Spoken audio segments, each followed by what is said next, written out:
DJ चंदन नौरंग चौक और विनोद की फरमाइश में फिर से गायक मिथिलेश नायक का आवाज। डीजे नवरंग डीजे चंदन।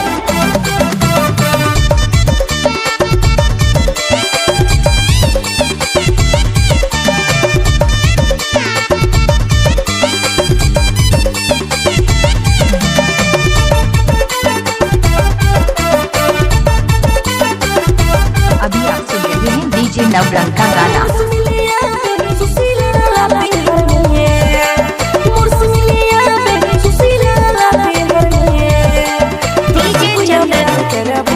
डीजे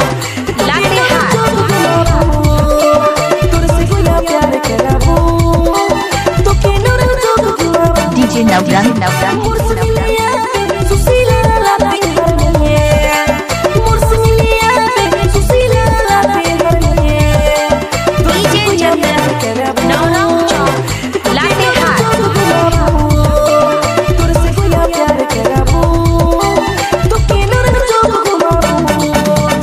नवरंग खर्चा की ओर से ये सुपर हिट नागपुरी गीत। डीजे चंदन नौरंग चौक और विनोद की फरमाइश में फिर से गायक मिथिलेश नायक का आवाज।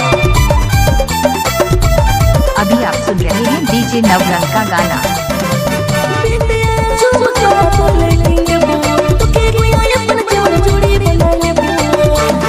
डीजे नवरंग नवरंग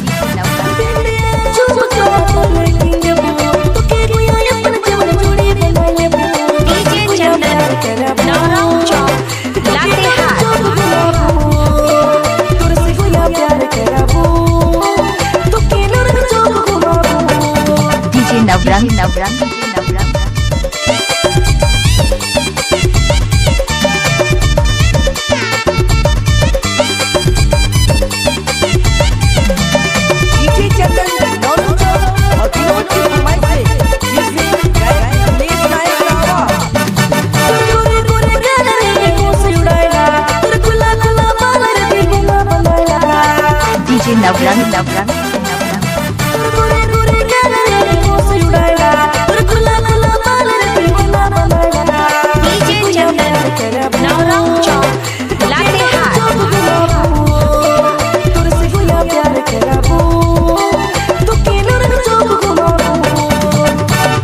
अभी आप सुन रहे हैं डीजे नवरंग का गाना। डीजे चंदन नौरंग चौक और विनोद की फरमाइश में फिर से गायक मिथिलेश नायक का आवाज।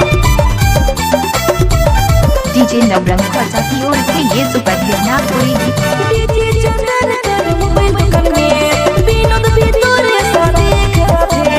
डीजे नवरंग